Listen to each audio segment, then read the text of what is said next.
Welcome to my episode of The Guy on the Internet Said So. Stay tuned. We'll talk about freight volumes, what I'm seeing, and what you're going to see right after this. Stay tuned.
Yes. Good morning. Good morning, all. Let's see. Let's remove that. Oh, man, that's too much. Good morning. Hope all is well. I always say that, but I always mean it too.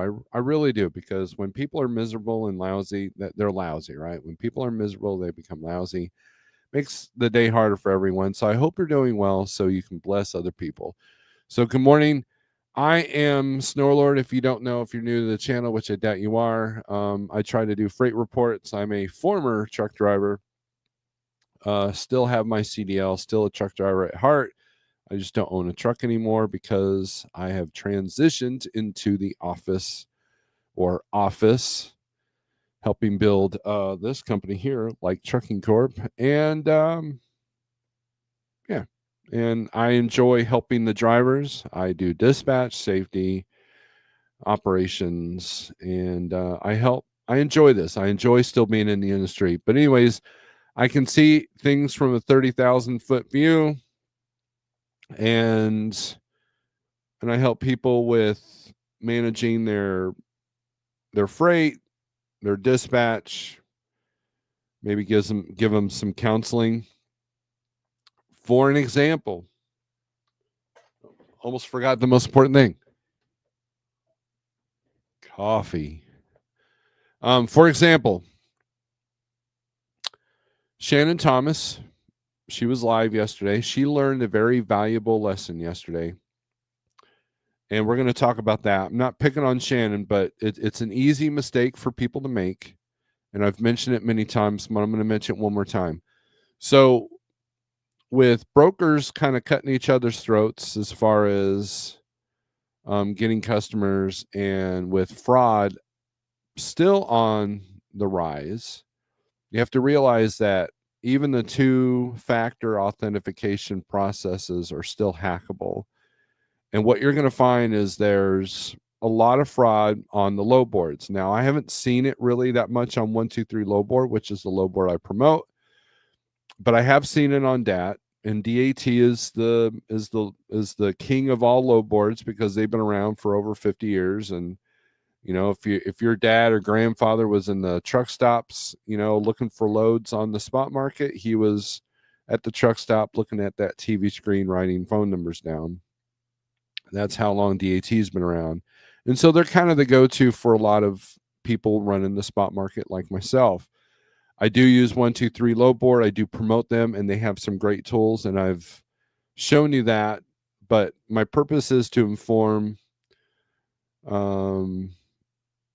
because I want people to be more informed. Because the more informed and knowledge you have, it's like having a lot of ammo, right? It's like having a lot of resources. And that's important in today's day and age when the whole world and the system is against you. You need to have as many allies, resources, mentors as much as possible, because to navigate this all by yourself is it's a great way to learn, but it can be an expensive and a hard way to learn. So what I try to do is I try to help people learn the easier way so they don't make the same mistakes I have made in the past. One of the mistakes that a lot of people make is when you're looking at a load on any low board, not just DAT, and there is a Gmail address to a broker. Do not even entertain that. Now, a lot of carriers have Gmail addresses, but that's a little bit different, and it is harder. From my experience, this is just not me talking because I heard it from some dude on the internet. In the last 3 years, it has been harder and harder to book loads using a Gmail account because the brokers are nervous about Gmail accounts because of the amount of fraud that's out there. Now, which is interesting because you can go to Gmail and create your own .com or .net, and it's still Gmail, but you just have your name tied to it. Costs so much a month, I think. And I know a couple of carriers that did that. So it's not like it changes anything, but it makes you look more professional. It makes you look more legit. And there are brokers or people pretending to be brokers out there that aren't even doing that. And they're able to get scams going. Yesterday, she emailed the Gmail account and ended up giving this person a lot of information. And then when she called the brokerage, she said, yeah, that's not legit. They needed screenshots. They didn't realize that their DAT account had been hacked. There was another thing. I was looking for a power only for a driver that's getting a new trailer, and to get him to where he needs to go.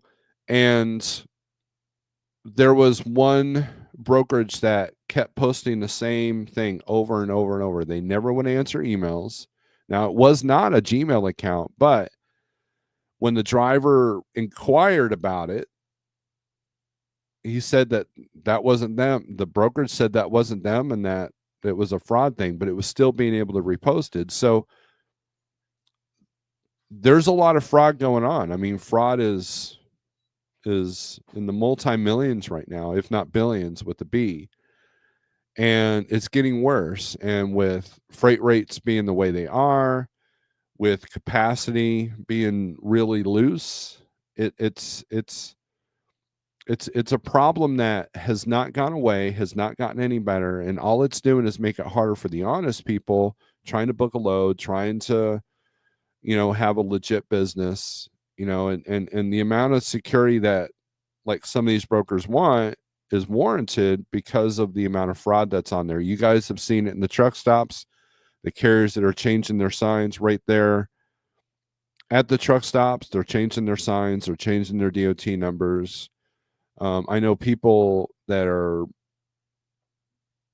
entrenched in their company's transportation direction, and they come across companies that they don't even file their IFTAs. They just start a new MC number every year. And then the fraud on the insurance part is easy to go through. If your hood gets taken out at the truck stop by somebody who can barely speak, they may or may not have good insurance. You had the big accident there near Chattanooga. not too long ago, and that stuff's getting, it's the industry of transportation is changing so rapidly. It's even blowing my mind, and it takes a lot to make me go, whoa, okay. And so what's good is bad and what's bad is good. Everything's upside down, and kind of last days kind of stuff. But here we are, and let's help navigate this. So we're going to go over some freight volumes. Let me see if I can find this email here.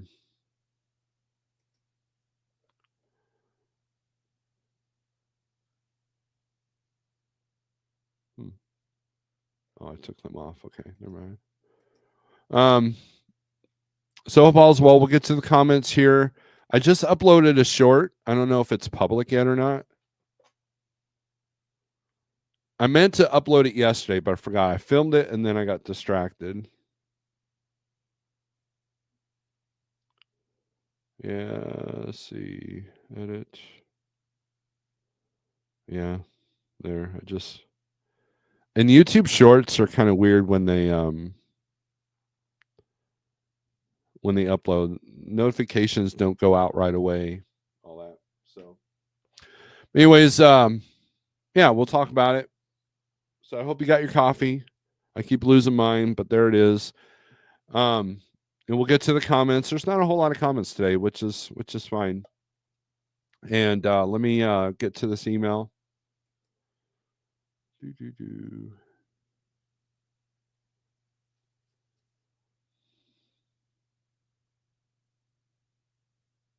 There we go. Market conditions.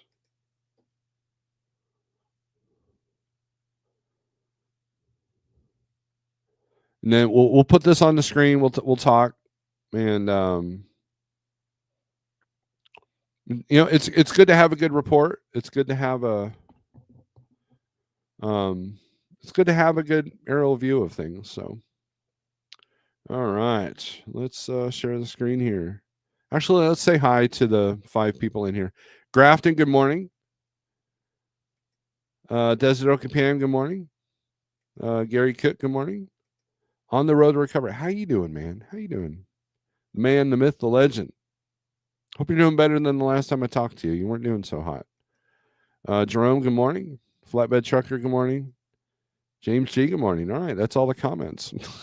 So, all right, let's go with the screen here. Share screen. Here we go. All right, make sure there's no information on here we don't want to see. All right, here we go. This is the market. Commercial vehicle safety CVSA International Road Check is here May 13th to the 16th. So that means from now from yesterday to the 16th, DOT is going to be out in full force.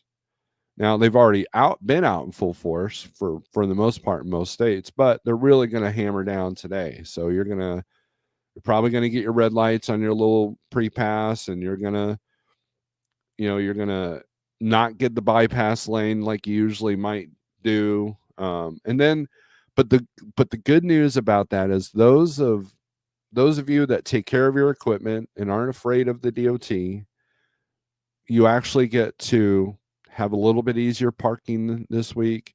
You have a little bit of, if you're in the spot market, volumes are up a little bit because, capacity is tighter a little bit. Not a whole lot, but enough to make a difference. And, brokers are probably having to pay a little bit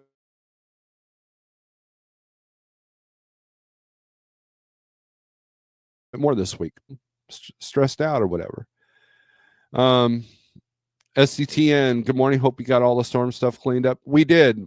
The tree removal happened on Monday of last week, and the adjuster came out the next day, and there's a check in the mail heading to us for the repairs, and we should get our car back on tomorrow. So we'll be glad to have that back.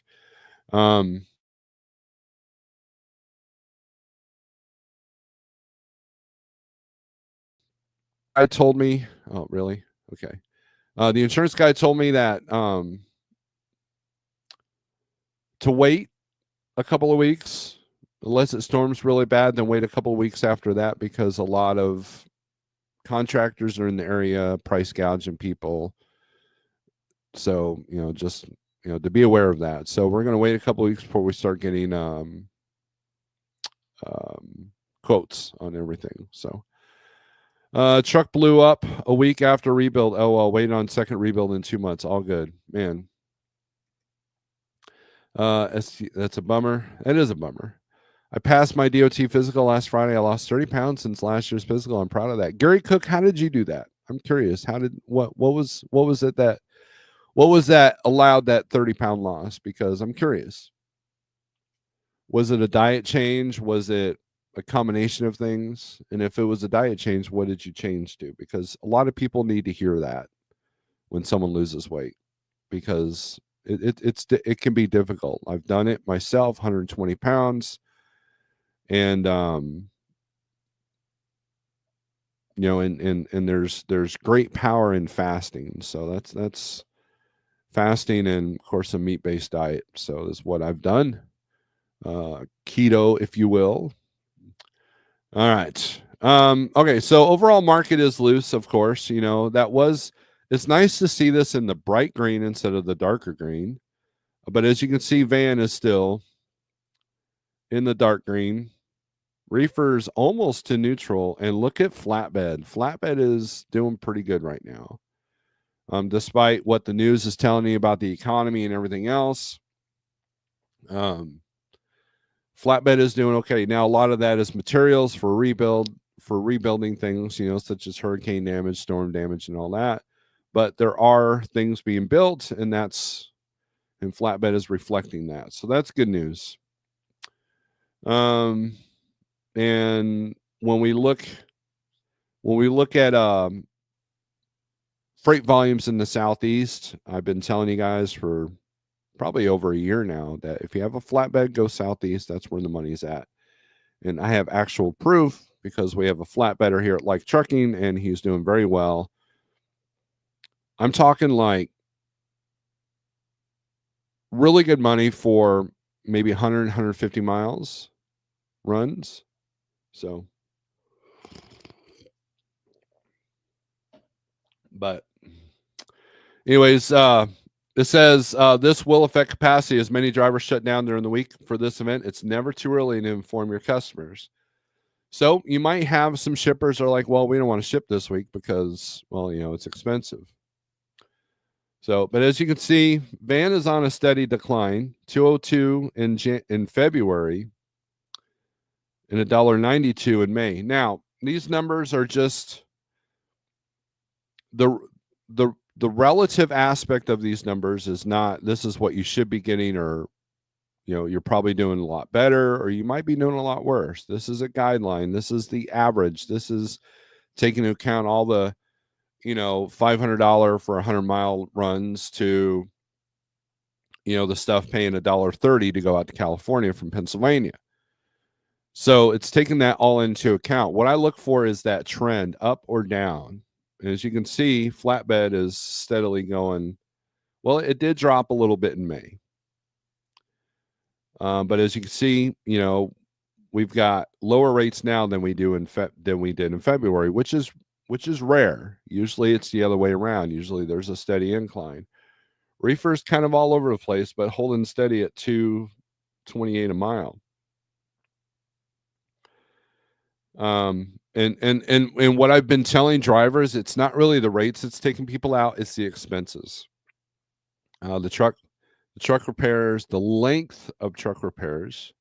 Like Shannon, we talked about Shannon earlier. She was down 2 days over a small part. And then on the road to recovery, he's probably been sitting in hotels or at home more than driving his truck because of the issues with his truck. So the rates, it is important to know the rates. Like if you're only averaging $1.10 a mile on everything that you're doing, and it's been like that for 6 months, then yeah, there's something going on. There's something wrong with how, your strategies might be off, the way you're picking loads, or you have too many limitations, or you've got too much home time, that kind of thing. And and life happens. Sometimes we have battles at home that we have to tend to. We can't just, it can't all be just about the business, because the whole purpose of being in business is to live live off a good wage that you have control over, and to be able to enjoy the fruits of life, being able to have flexibility at home. That's what it was for me. But if you're looking to build an empire, it's a bit challenging right now. So, I mean, just there's a lot of things I could say with that, but I'm just going to leave it right there. But there's a gal of the hour right there. There's Shannon.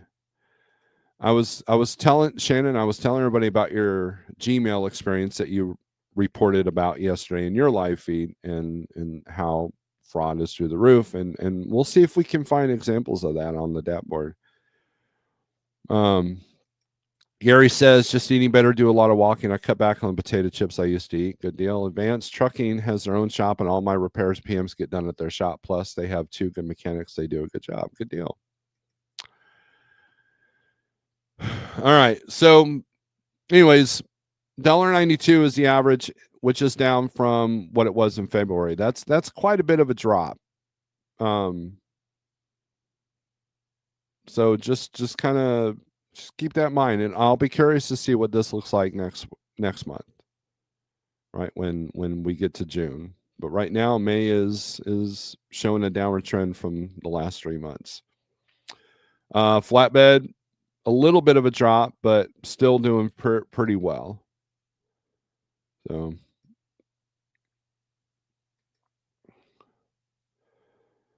green screen stuff. Green screen's AI. I kind of pay attention to this a little bit. It is on the 1, 2, 3 low board. So when I look at market rates, we got Goddard to Phoenix in here. We have rate check, which is your standard overall rate. A lot of times it'll tell me how many reports there it is.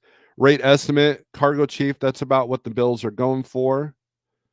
And then green screens is the AI pricing that shows the range that a lot of brokers try to stay in, 1754 to 1962. And as you can see, this isn't a great paying lane as far as per mile, but per day, it's still decent. You can do this run in 2 days, and if you can get 17 to $2,000, 1,700 to $2,000, that's still a decent rate per day, unless your costs are through the roof. But you're going to burn a little bit of fuel, so try to go light, that kind of thing. So that's where green screens comes in. Let's see. Let's turn that off. This talks about the 30-day trends. New Orleans to Houston has gone up. Shreveport to Fort Worth has gone up. And again, that's more of that Southeast telling you the Southeast volumes are the place to be right now. And as you can see, Kentucky to Tennessee has dropped, and Baltimore, Maryland to Houston has dropped. So, and I imagine this is all tariff related. Right now, it's showing that our outbound volumes are in line with 2023 levels, but we're not getting 2023 rates, are we? I won't bore you with a lot of this. So in this chart, you guys can't see that. Below is the outbound tender rejects, a measure of relative capacity. The higher the number, the tighter the market. The takeaway here is that capacity is significantly tighter than 23 and 24. So trucks are dropping off. Low volumes are doing well. So, in some cases, so that's why you see that.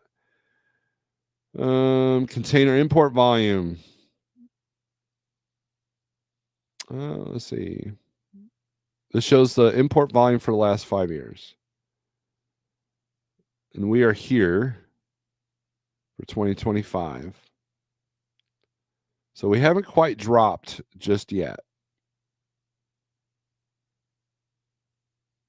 It's when we get below this green line that it could be a problem. Let's see.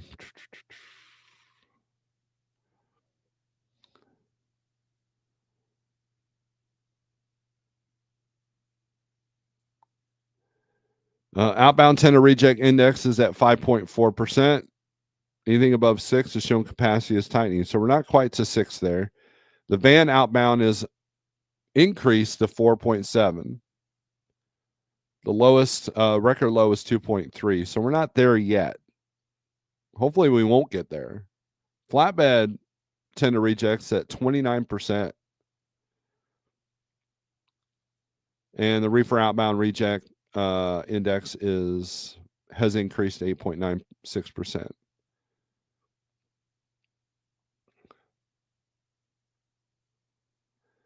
Now, here's some market data. There is a 6.7% year-over-year decline in overall tender volume. This decline is mostly fueled by a 3.7% decrease in the reefer segment and 9.2% decline in the dry van segment.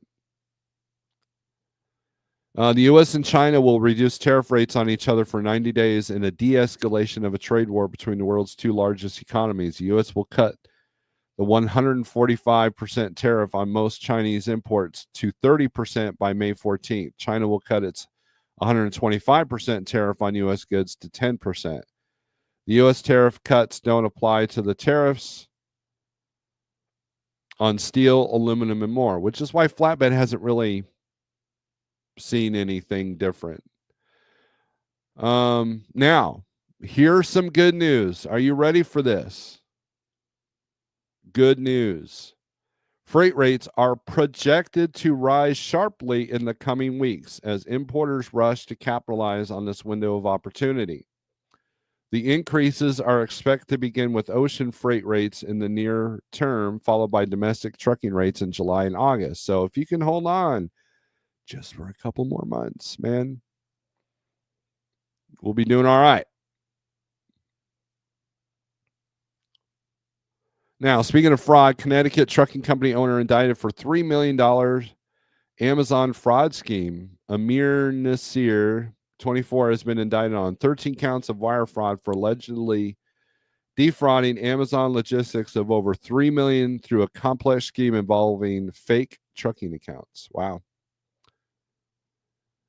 Now, there is some bad news. DHL Supply Chain will lay off 346 workers and close Ontario, California distribution center by the end of August. Lineage Logistics is acquiring 4 cold storage warehouses from Tyson Foods. GXO Logistics reported higher revenue but a larger loss in Q1. The company announced last week the Greenwich, Connecticut-based firm posted a net loss of $95 million.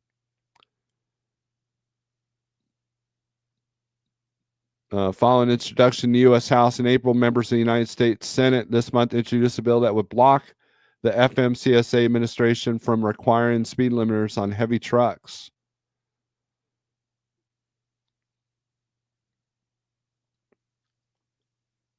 And then they talk about so here's the market summary. The U.S.-China tariffs paused. The U.S. economy risks a bullwhip effect as shippers may rush to place orders, potentially overwhelming logistics networks as seen in 21 and 22. Port volumes are declining, with tender volumes down 6.6 year over year and a shift towards intermodal transport, keeping the domestic truckload market subdued for now. However, as inventories dwindle, time-sensitive demand may soon drive a shift back to truckload. Freight rates are expected to climb, starting with ocean rates, followed by truckload rates in August and July. As new orders arrive, companies should ship early to secure capacity to avoid delays during possible volatile period. Excellent news. So you're there you go. There you go. So just thought I'd put that out there. So let's look at what's happening right now today. Let's take a look at that. So let's go to load availability, and then we'll also do this on the DAT as well. Looks like DAT logged me out, of course.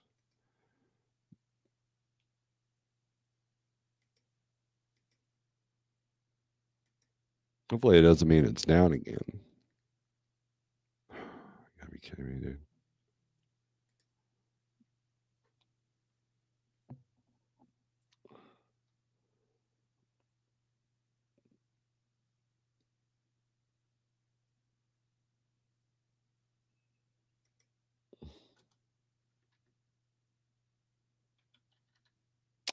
Gotta love it.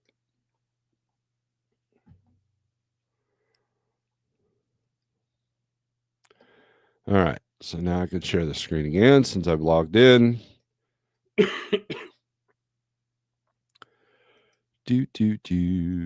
right. Low volumes. This is as of 7:13 a.m. Let's look at Georgia. 2,167 loads going in and 4,431 coming out. Now, this was at 3,600 just when I started this live feed. I took a look at it. I had the DAT board up, ready to go. And yesterday at this time, it was at 5,000, but then within an hour, it was at 5,600. That's what my YouTube short's going to be about. Florida, look at Florida. 2235 going in, 2794 coming out. There are more loads coming out of Florida than California. California's got 2253 coming out.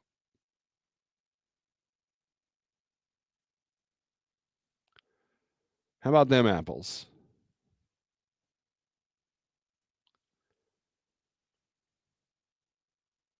And by comparison, Illinois got 2786 going in and 2091 out.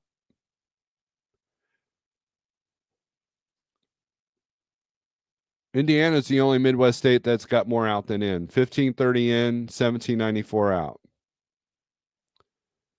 Kentucky's doing well. Louisiana's got more out than in.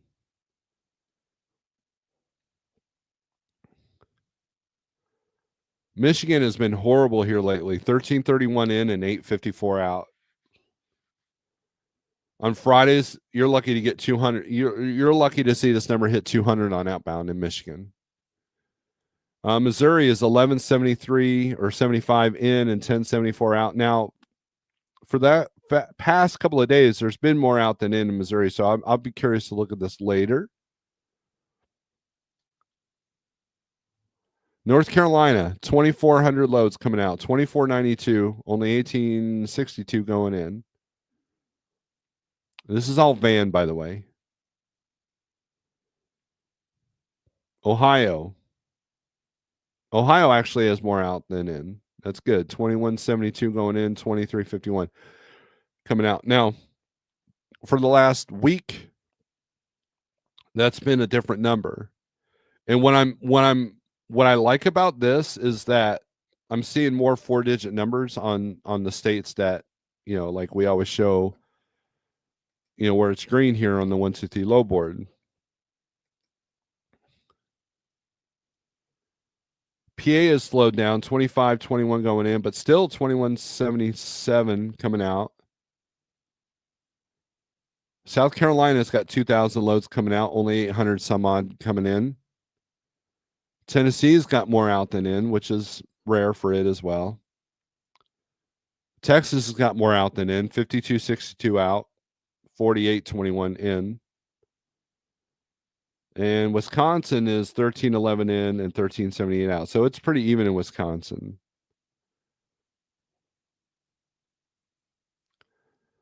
So if we go to let's take a look at something here. Let's go to Florida. No, let's go to 123 low board here. Let's put this on van.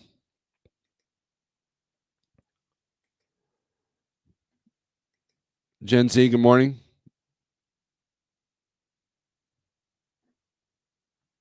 Good morning. I hope everyone is cashing in on the other folks' fear of compliance. Yes. Has there been a drop in container loads? I don't know. I don't follow. I mean, there have been, I think, from what people have told me, but that's just hearsay. Bull of Woods, what's up, man? Excellent profile pic there. So let's go to Georgia here. Let's take a look at the highest paying thing the highest rate. Let's see where the long haul stuff's going. Oh, $25 a mile for $21,000. Plainville, Georgia to Grimes, Iowa. I don't think that's legit.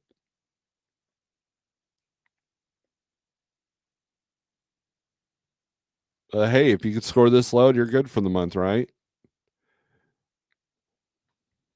It is going to pay a little bit better to go in Iowa because Iowa's not great on outbound volumes right now.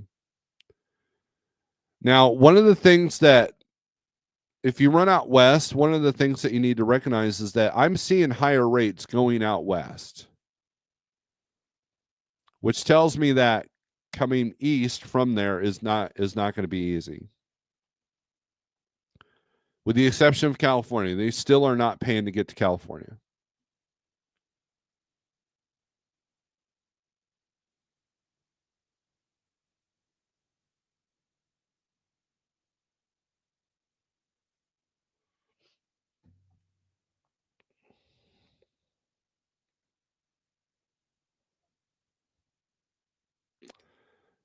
Jerome says, finally, there's a light to the end of the tunnel, so we're no longer in the 3 digits, we're in the 4 digits in the Midwest. Yes.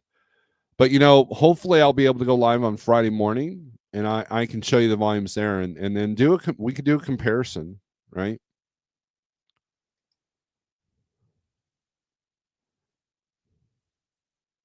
As a matter of fact, I'm going to do something here.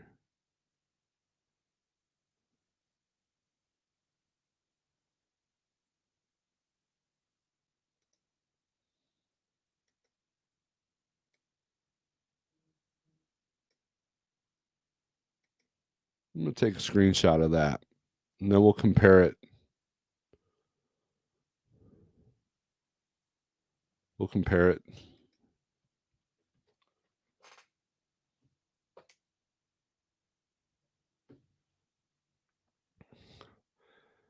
$4,500 to go to Echo, Oregon. $228 a mile, $4,000 to go to Casper, Wyoming. But coming out is going to be a bit of a challenge, obviously, if you don't know that. Yeah, see, $1.38 to go out to California.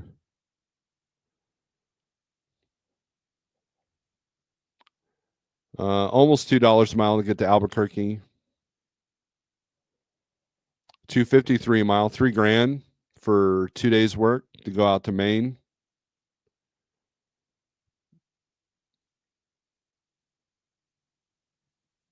So your best paying lane per mile is going to be going to the northeast out of Georgia. But here's one. Here's the one I would pick: Pooler, Georgia to Tulsa, Oklahoma, 18,000 pounds. Then grab a load out of. Oh, it's got an extra stop. Not a big deal though. Grab a load coming out of Joplin, and you're good to go. Fitness equipment parts.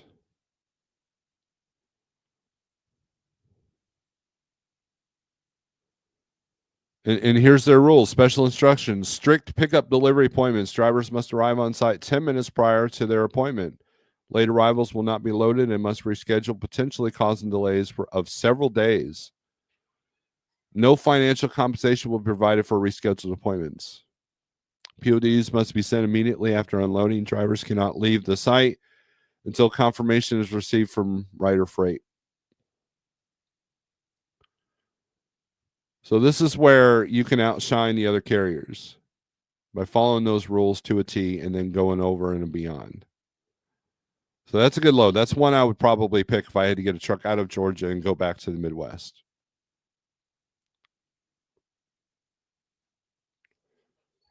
Now, if we go northeast, like this one to Massachusetts, let's take a look at the tolls. Yeah, $322 in tolls. So just you got to. I mean, without these tools, you wouldn't know that. And your fuel costs. So this is kind of not a great, like, you could probably do better for your rate per day on your net. Okay, your gross is good, but your net, might be a little bit challenged because of the tolls, because of the fuel, and because of the outbound rates. Let's see.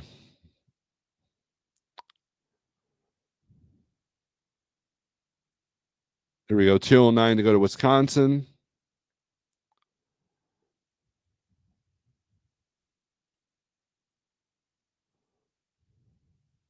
If you are not at 1 hours and not loaded or unloaded, please email. So brokers try to be on top of if there's delays on getting loaded or unloaded. So that's good. $54 in tolls. So it's not bad. You got to go through Chicago. Let's see. This has got to be a partial.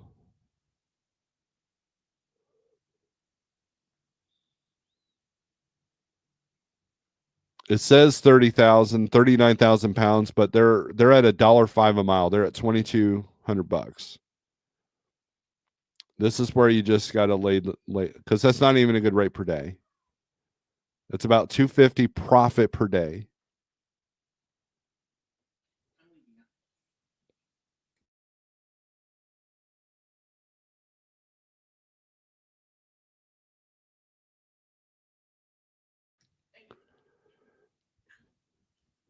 So when I see something like this, if I'm in the right mood, I'll call, but I won't entertain this. I'll be like, why are you so low?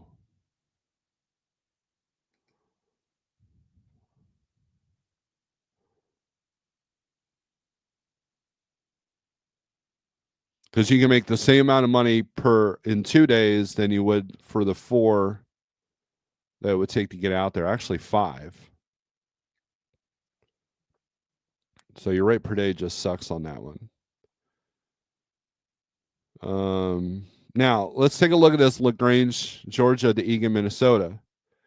Now here's what I would do. So this picks up today, delivers Friday, probably. How many miles is this? Yeah, so probably delivers Friday. So you're landing in Eagan, Minnesota Friday. So we'll check our outbound. They've got quite a few loads coming out, but then I'll also check DAT. Let's look at Minnesota here. 877 in, 543 out. So what that tells me, if you got lower outbound volumes, you want to take a look at these. And what 123 allows you to do, it allows you to look at that. And let's go by the highest rate. Now they're paying a little bit higher, $1.68 to go out to California.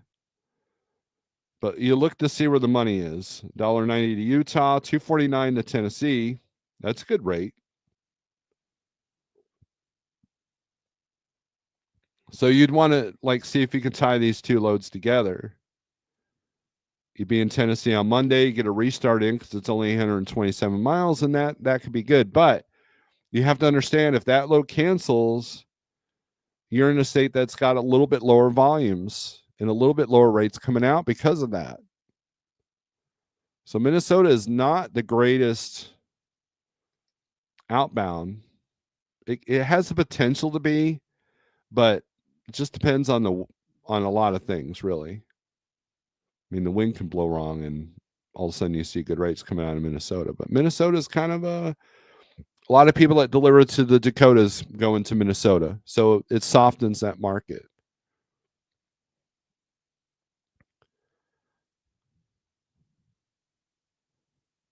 So I'd get them up a little bit on this, and then we get them on the other one, and then that could be a $4,000, from Wednesday to Monday.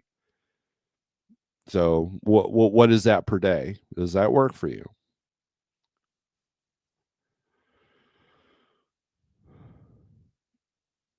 Of course, Texas, they're not paying to go in, so we'll just skip over those. Here's another one I would probably take. Valdosta, Georgia, Independence, Missouri. Probably going to the caves, the geospace caves, which can be a bit of a bear. Looks like it picks up Friday and delivers Monday. So now if I took this load myself, I would route it through the house. Pretty easy to do.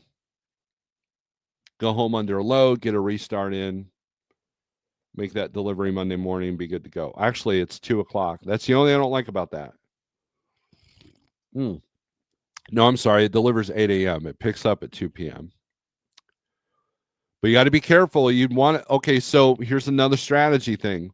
So Georgia, of course, has a lot of volume. So if your load cancels, your likelihood of finding another load are pretty good, right? However, if you wait until 1:58 to go pick up this load and you get there and you find out that the load doesn't exist or it got canceled or whatever, now you're late in the afternoon trying to find something. And it's, so if you have the deadhead 100, 150 miles, you're looking at picking up Friday night. And if that load falls apart, then you could potentially lose the whole weekend. So I normally don't like late Friday afternoon pickups like this because of those potential issues. Now, if it says 2 p.m., but you know the shipper and you know they'll load you early, then yeah, go in early, book this, use that for leverage. Oh man, that's kind of later than I want to pick up. I need to be at this rate. And because of the volumes, you might actually get the rate that you're looking for.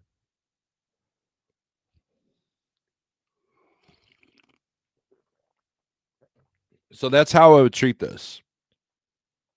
And then 8 a.m. on Monday morning, that's not bad. You're going to be in the caves. If it is, go to, there's other receivers there at Independence. But if you're going inside the caves, you won't be able to look for a load while you're at the dock because you won't have a signal. So while you're getting loaded on Friday, look for your Monday load coming out.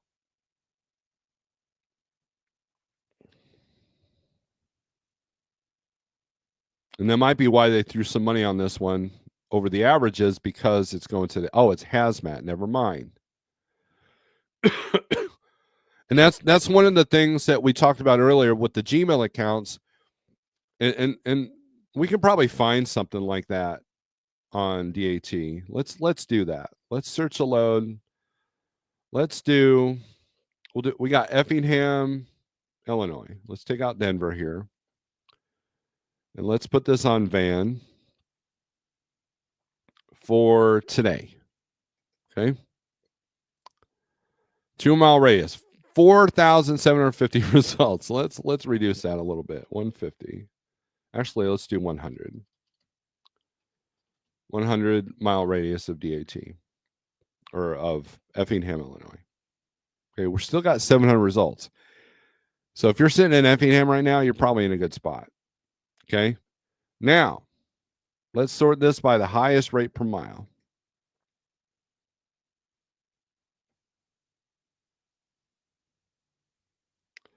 $402 a mile, 286 miles, 1150. Mount Vernon, Illinois to Peru, Indiana. Let's take a look at that. It's power only. Does have a legit email.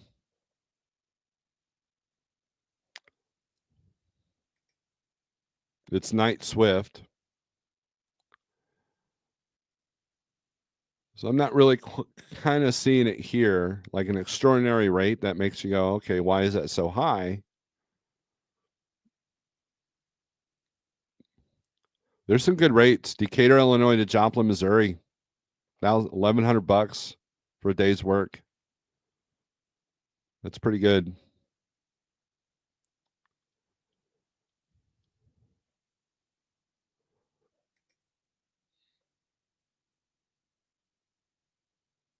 And so what you can do, so you got this blue part, right? Here's where people get in trouble with the DAP board. So contact information, it'll have, if it's in blue, it's a legit number. right? And then check the email, gmartin@wildcatlogistics.com. Now, what I can do is I can go to my factoring company's website to check the credit. You type in that MC number, and not only just check if it's green or whatever, but check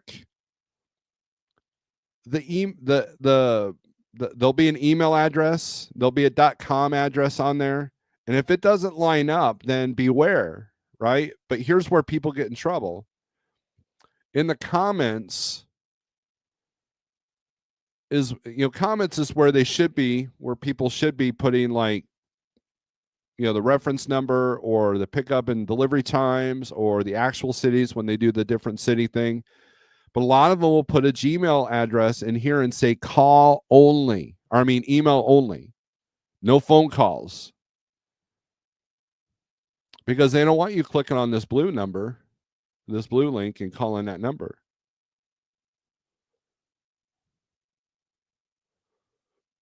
And so this is a legit posting. But I would check the credit first, make sure that this .com, wildcatlogistics.com, if there's a DBA, they might be doing business as something else. It might be a different name. But check the .com addresses on the credit reports.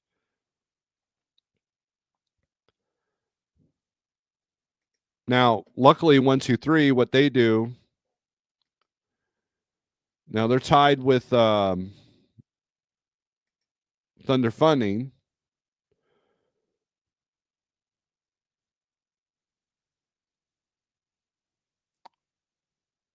And they have all the information here.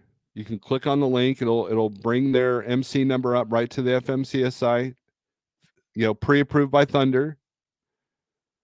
You can see if they're a TM member or not. There's their website. You can actually go to the website and all that. And I've never seen these grayed out. I've never seen this be sketchy.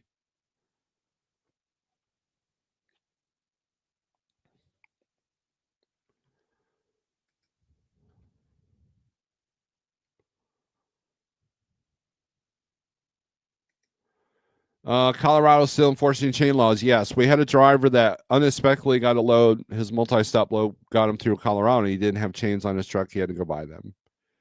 But yeah, till the end of May 31st. Gen Z had my highest grossing week by 2K last week. Goldilocks week. Almost every trailer was either preloaded or loaded, unloaded within 20 minutes. Had 3 trailers rotating. Glad I got out of van. Good deal. Caves in Independence, Missouri, never been there in the past. They are a little bit tighter, and I've got a good story for that.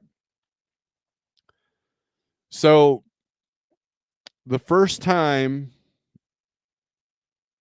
I delivered Geospace, I was scared. I was nervous. I was only like a couple of months into it as a truck driver. I was a company driver. And the appointment said 1 a.m. for delivery. And I got there obviously the afternoon before. And so I went into the entrance. There was nobody at the guard shack. I went into the entrance, and right away I had to slam on the brakes, or else I would have taken out the left side of the right side of my truck. And so I backed up a little bit and I went really slow. My clutch leg was shaking. And I was freaking out a little bit. And I didn't know where to go. And so I pulled over to the side where I could, and this FedEx driver came up and he goes, "Hey, dude, you're lost, aren't you?" I'm like, "Yeah." He goes, "Well, let me see your bills." So I showed him my bills. He's like, "Okay, well, that delivery, those are usually overnight." I said, "Well, it did say 1 a.m. It's like, "Well, yeah, that was legit." So what you want to do is follow the signs and go back out, and then go out to the staging area, and they'll come get you. They'll knock on your door and they'll come get you tonight. I'm like, okay. So I went really slow, had my tandems all the way forward. He said, "Take your time. I'm not in a rush." Interesting that meet a FedEx driver not in a rush. And I got out of there. And so now I had all night to stew over this. So, at midnight, I get a knock on the door.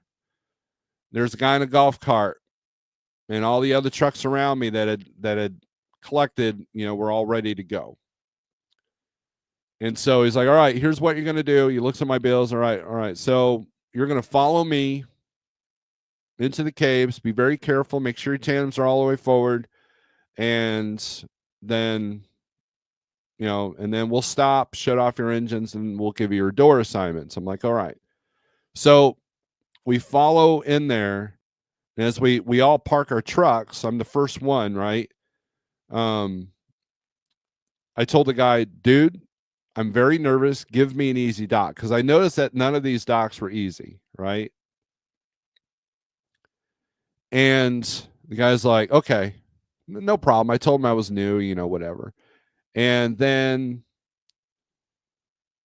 he gets on his radio, hey, truck, blah, blah, blah. All right, give him door 12. And he looks at me and he goes, nah, we need to probably give him door 8. All right, give him door 8. And luckily, they had given me kind of a straight back spot. But there were a couple of other times I went in there where you had to have 3 people looking at, you're not just looking at your bottom corners, you're also looking at your top corners as well. I know somebody that ripped their trailer open like a can, like a sardine can, because they weren't watching the upper part. So, but yeah, I and when I was at Schneider, deliveries that were easy because they didn't allow the Schneider trucks to go in there. They were told to drop it on the drop lot only, which was kind of nice. Now the caves here in Springfield are much better, much bigger, much nicer than the caves in Kansas City. So the one that's over there by Ameristar, that one has some challenging spots. Most of the time, every time I've been in there, I had to do a blind side, but they give you a double wide, dock to do it with. And look, there are times when if you can't dock it, then you tell them, hey, I need a bigger or better dock, or I need to come in from a different angle or whatever. But the pressure was on in the geospace caves because I'm the first one that's got you can only back in the dock one at a time. And so now I had like eight of my peers, watching me do this, and it was kind of an adventure. So come on with it. I haven't seen you in a minute. How's it going? I've been in those caves a couple of times. Yep. Chief Freyholler, good morning. Glad to see you. So, anyways, back to our load here. Now, 201 for a hazmat load, that's kind of low. There's a lot of stuff that has to be done with this load.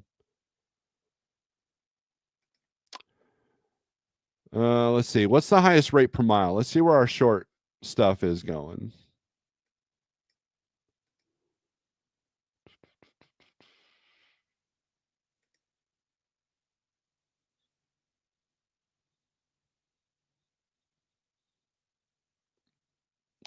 Chasing Ghost says first time I was in the caves was probably 01. Come on with it. It's been working nights. Shannon says hi. Of course, we got our $25 a mile here.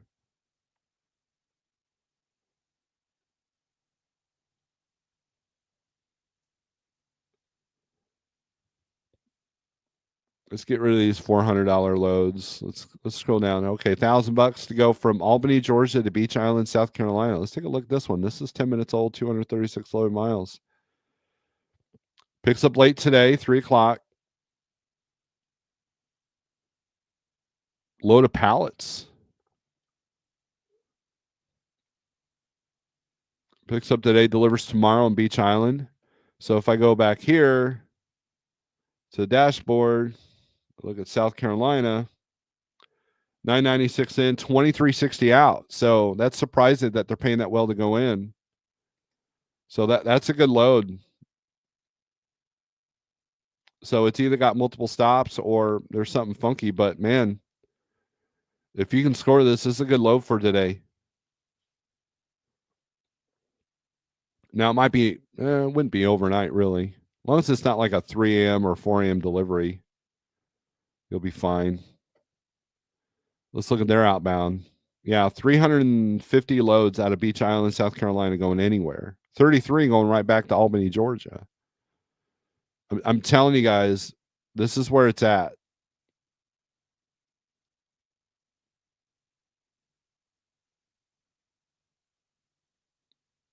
Here's another one. $700. That's not great for a weekend because that picks up Friday, probably delivers Monday.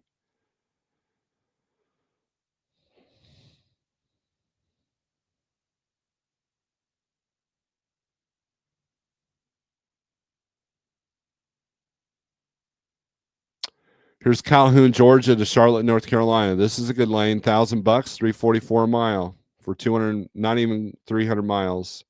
Picks up today, delivers tomorrow 8 a.m. 44,000 pounds. That's the thing. Those of you who put their weight limit at 30,000, you wouldn't see this load. What's the fuel? Estimated fuel is 100, basically almost rounded up to $170, no tolls. So you're still at profiting before your carrier's percentage, $832. Now, under dispatch fee, you can put carrier.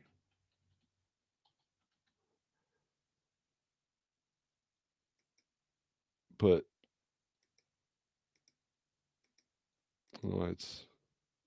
just put your number there, 20%.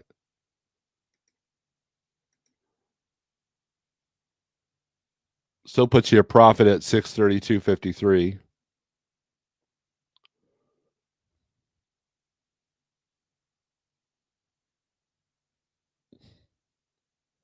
And that fuel estimate's high because I put everything at 6 miles per gallon.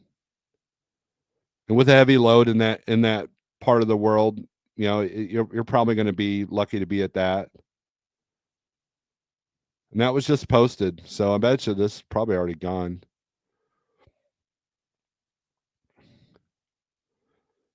Here's another one, Palmetto, Georgia to Dunn, North Carolina, 1,400. So obviously, it's got two different stops, looks like two pickups.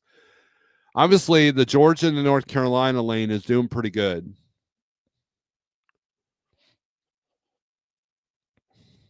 They've put some money on this because it's multi-stop.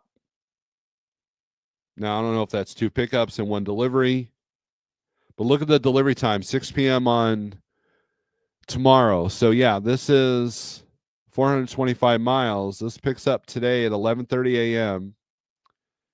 Hopefully, you can finish your pickup in Atlanta today. But then you're going to lose Thursday. But then you're in Dunn, North Carolina on Friday morning, and look at outbound. There's 181s coming out of Dunn, North Carolina going anywhere. And I can just click on them and they'll pop up.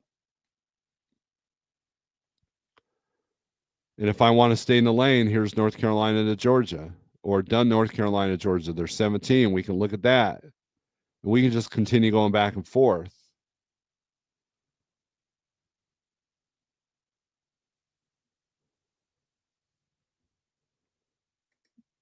And that's what a lot of our Georgia drivers do.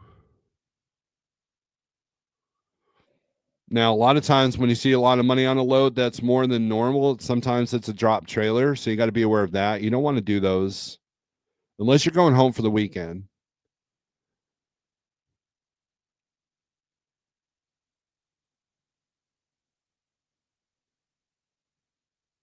Here's another lane. 2,100 to go from Macon, Georgia to Alexandria, Virginia. Now, Virginia has been pretty good volume-wise on outbound here lately.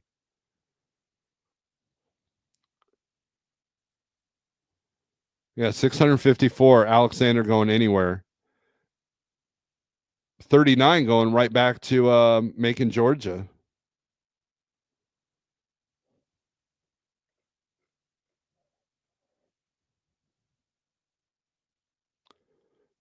This is all van, by the way.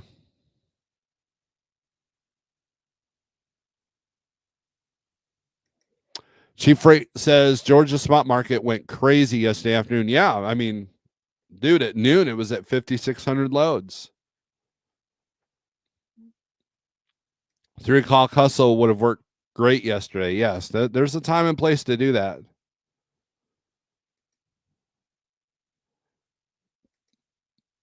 Palace Beach Island is probably going to be Kimberly Clark. They used to unload as soon as you got there. Been a few years. Not sure if it's still the same.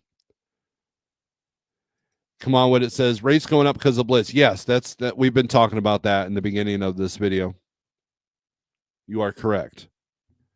So yeah, this is a good week to cash in. And we also talk about this, Bill. We also talked about there is light at the end of the tunnel. They expect rates to rise sharply in August,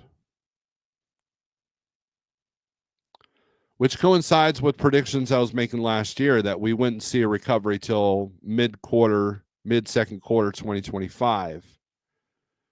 And that seems to be right so far. But, it could, look, we can have a black swan event that, creates a situation that we're not seeing.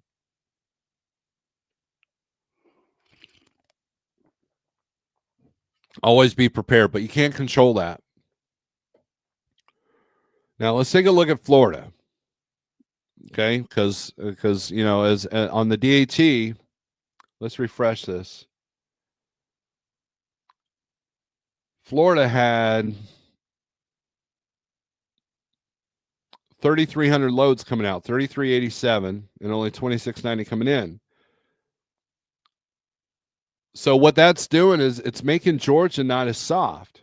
Look at Georgia's now at 5,280. Because usually what you see is that because Florida's soft, Carolinas can be soft, Alabama's soft, then Georgia gets, it might have high volumes, but you're still not getting a good rate coming out. But as we saw, we can get a good rate coming out. So let's go to Florida. Let's look at outbound. Of course, $1.29 to Mississippi. And they're going to go with historical rates on this stuff, right? But see, here's the kicker, right? Let's sort this by highest rate per mile.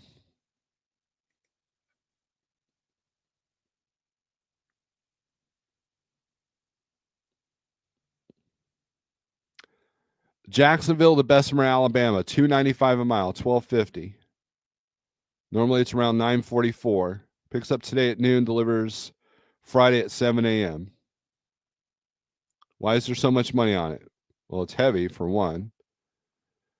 But if this isn't a drop trailer or multi-stop, let's look at Alabama outbound volumes.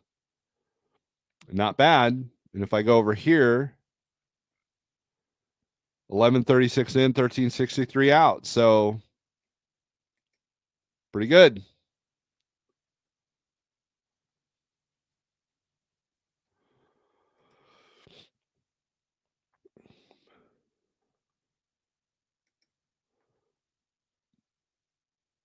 $800 to go from Florida to Macon, Georgia. I can't even read that. Normally it's 573. They're at 800. So there are some elevated rates coming out of Florida. Paper rolls. So it's going to be heavy. First come, first serve, 7 to 5. 7 a.m. delivery. Man, this is a perfect load. Because you're still getting 270. You're getting 800 for the day, 278 a mile. It's heavy, but this terrain is not really that mountainous at all in Florida, not even at all. and as long as you get unloaded in a timely manner, which some of the paper places up there in Georgia can be a bear, then you can run right back down and do it again.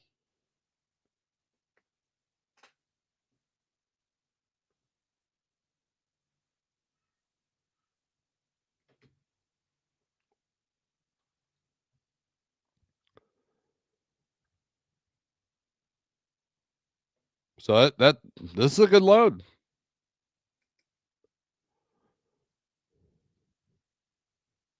$2,500 to go to Auburndale to Baltimore. That's $1,000 over the average. So we got to figure out what this is. So if this is a one and done and it's not a drop trailer, there's no toll costs.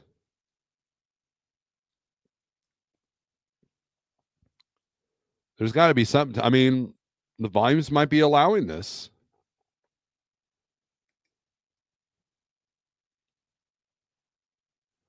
Here's another one. Jacksonville to Elberton, Georgia, $800. Normally $645. So we're seeing some elevated rates coming out of Florida. And look, carrier can sleep on site at the receiver. 300 miles. So you pick this up today, deliver tomorrow morning, 8 a.m. Don't even start your clock, and you're good to go.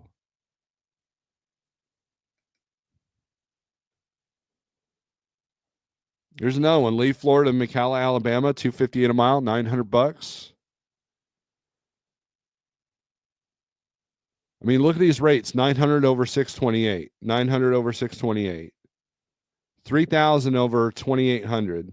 So Arcadia, Florida, Bronx, of course, you know, there's going to be a lot of tolls on that. Wauchula, Florida to Monroe, Georgia. They're a little bit lower than the rate check. But still, that's $1,200 to go from Florida to Georgia for a one-day run, 503 miles. It's a vented van.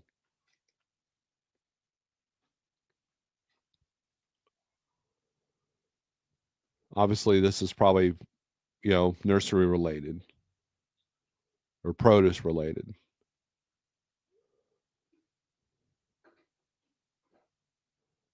Oh, that load disappeared before I can click on it. Here's Panama City to Lawrenceburg, Tennessee. Well, Tennessee's outbound volumes were looking pretty good on both the platforms here. $216 a mile to go from Florida to New Jersey. Usually they're not even breaking two for that. I could be wrong though.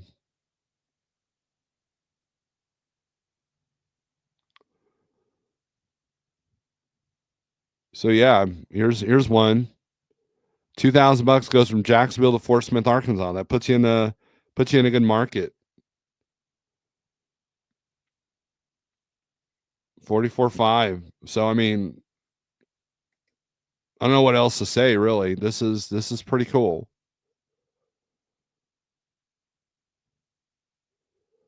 And then Jacksonville to Piedmont, South Carolina. That's probably going to be Walmart.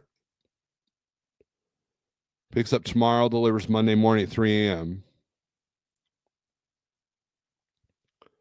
But South Carolina outbound volumes were looking pretty good. What's showing down here? 210 loads coming out of Piedmont for your backhaul.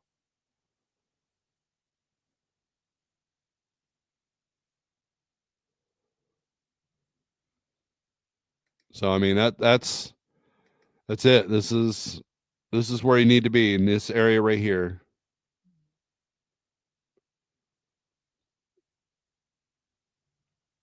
If you got a van. Let's see what Reefer's doing.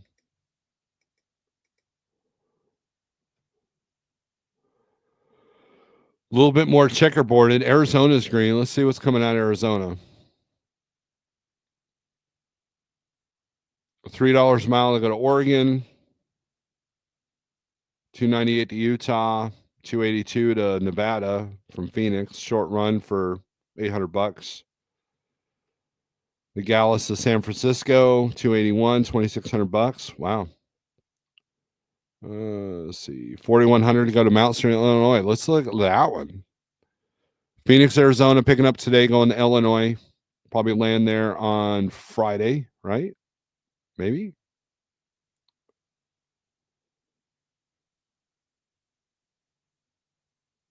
They're above cargo chief. They're above all the rate check stuff. Now, if that's a Saturday delivery, you can probably still find a decent load coming out of there.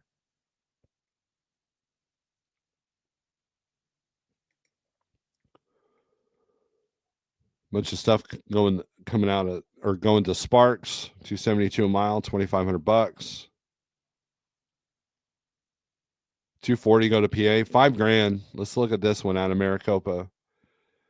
Picks up Monday, delivers Friday. And if you could pad that with, if you got a fresh clock and pad this 5,000 with a decent backhaul that still gives you a restart, you could probably have a $6,000 week. But look at the outbound, only 5 coming out. So you want to ask for a little bit more money, even though they're above the averages. You're looking at $88 in tolls.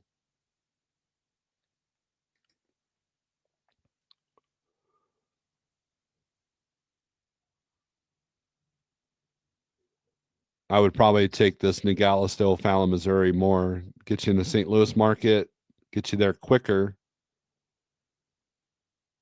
And then you can probably pad that with some better stuff for the week, rest of the week. So let's look at flatbed. Flatbed, it's not even like it's pointless, right? But we'll do it. Goes exactly what I've been saying.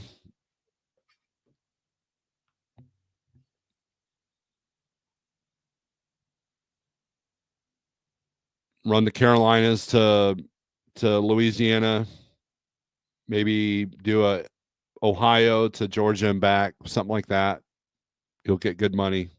Flatbed is doing pretty well. Out west, not so much.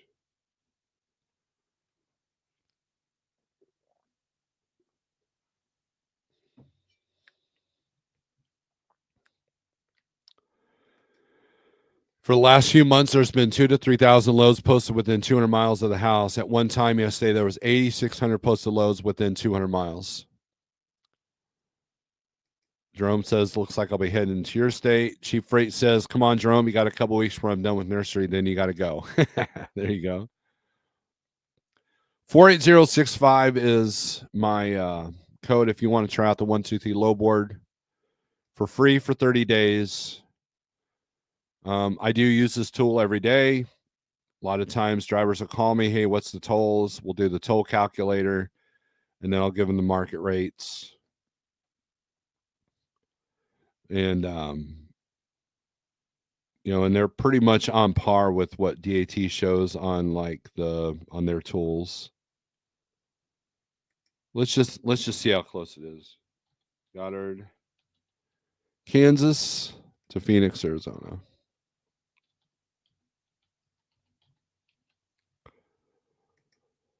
Search. Their range is from 1716 to 1966.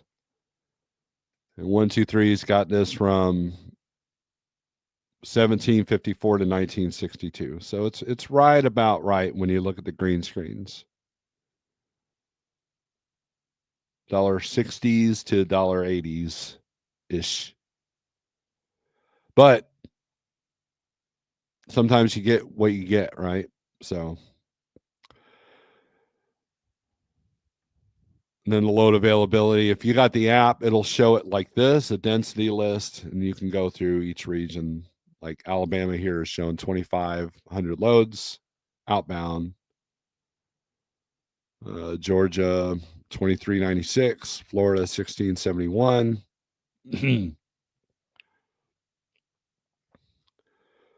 So,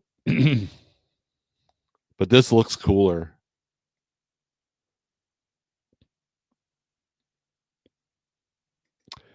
Be careful, and Nogales loads was held up for a couple of days on one last week due to tariffs requiring extra paperwork and scrutiny across the border.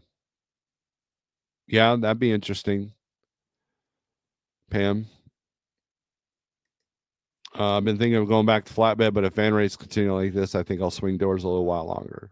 Yeah, I mean, look, we'll see what happens in July and August, but right now, and that might be why they're driving the rates down now, because they know they're going to get in the shorts later. So they got to get their profit margins up now so they can absorb the hit later. And I've had brokers actually tell me that's how a lot of things work in their brokerages. So just kind of keep that in mind. So utilize the blitz this week to make your money, and then work on truck maintenance so you can run full on in July and August as things increase.